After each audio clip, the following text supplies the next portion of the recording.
Selamat siang, bertemu dengan saya, admin dari channel YouTube ini. Pada kali ini kita akan membahas terkait bagaimana cara berpikir yang benar. Karena pada dasarnya banyak di antara kita yang kurang tepat dalam menggunakan pikiran. Hampir dari semua manusia memiliki pikiran, tetapi terkadang di antara kita kurang tepat dalam menggunakan pikiran, dalam hal ini logika. Maka dalam kesempatan kali ini kita akan membahas terkait bagaimana cara berpikir yang benar. Pertama-tama, sebelum kita memulai pembahasan kita tentang bagaimana cara berpikir yang benar, alangkah lebih baiknya kita mengawali pembahasan kali ini dengan mengetahui dasar dari definisi berpikir terlebih dahulu. Apa sih berpikir itu? Berpikir adalah mengolah data yang dicercap, diperoleh dari panca indera. Menurut beberapa filosof, saya ambil salah satunya adalah Al-Ghazali, mengatakan bahwa dalam mencari suatu kebenaran, seseorang itu memiliki beberapa aspek atau alat. Alat yang pertama adalah panca indera, alat kedua adalah akal, dan alat ketiga adalah pikiran. Panca indera menjadi gerbang dari masuknya data oleh seseorang. Masuknya data oleh panca indera tersebut kemudian dikirim kepada otak yang dalam istilahnya kita menyebut akal.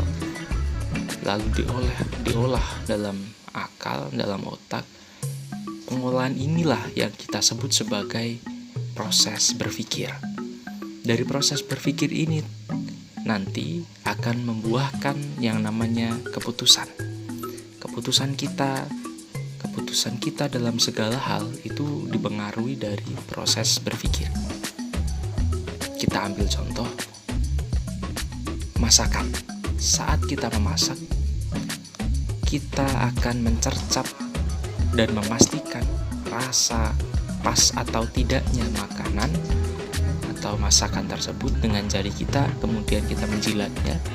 Rasa itu dikirim kepada otak yang kemudian diolah dalam pikiran sehingga menimbulkan keputusan kita untuk menganggap masakan tersebut sudah pas atau tidak sesuai selera atau keinginan kita.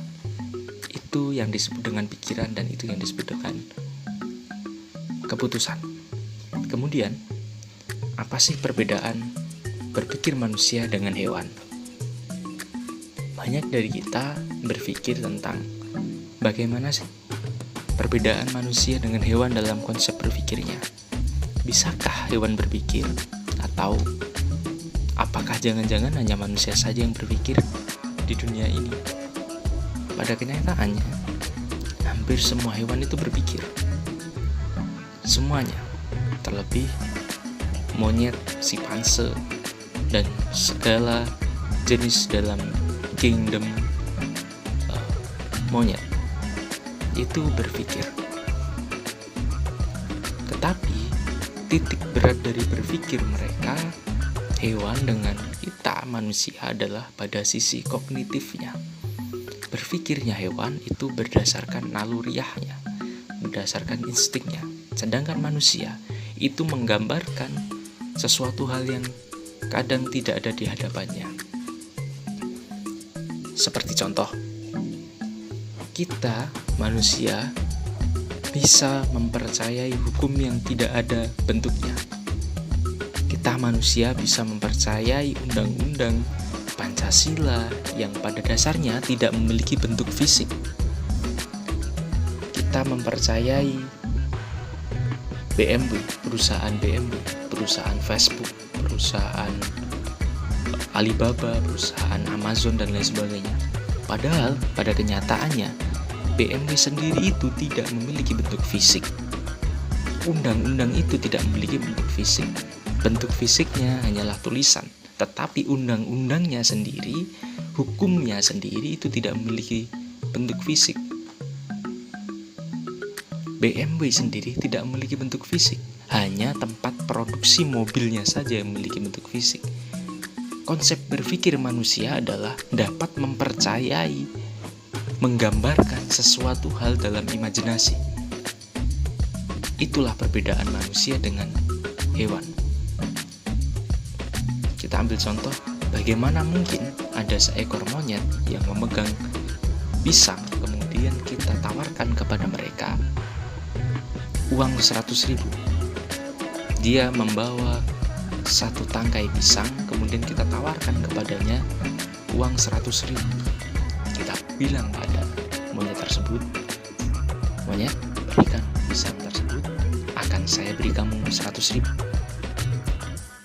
Monyet tersebut otomatis dia menolak, karena dia tidak bisa percaya terhadap uang. Baginya, uang hanyalah bentuk fisik kertas yang tidak bisa dimakan, tidak bisa dipakai, dan tidak bisa dipergunakan. Itulah konsep dasar perbedaan dari manusia dan hewan dalam cara berpikirnya.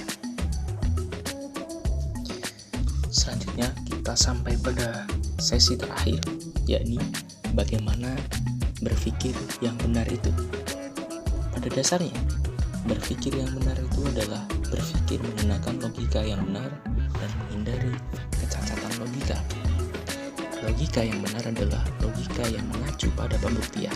Artinya mempercayai sesuatu, kita harus dapat membuktikannya. Jika tidak, setidaknya ada kemungkinan hal yang tersebut dapat dibuktikan. Kita tidak boleh semerta-merta percaya bahwa bumi itu bulat atau bumi itu datar sebelum ada pembuktiannya yang dapat diterima panca indera, atau setidaknya dapat dibuktikan secara matematis dan teori. Kita tidak boleh semerta-merta kemudian ikut dalam salah satu poros, bumi itu datar atau bumi itu bulat, sampai kita dapat melihat, mendengar, atau menyentuhnya dalam pembuktian kita secara ilmiah bahwasanya benar bahwa bumi itu bulat atau datar. Lalu bagaimana dengan agama? Lebih lengkapnya kita akan membahas lain waktu. Tapi kali ini saya akan sedikit menjelaskan bagaimana cara membuktikan agama. Maka ketika kita ingin membuktikan sesuatu hal yang berkaitan dengan agama, alat ukur kita adalah teks-teks keagamaan masing-masing agama. Mungkin cukup sekian dari saya. Selebihnya terima kasih dan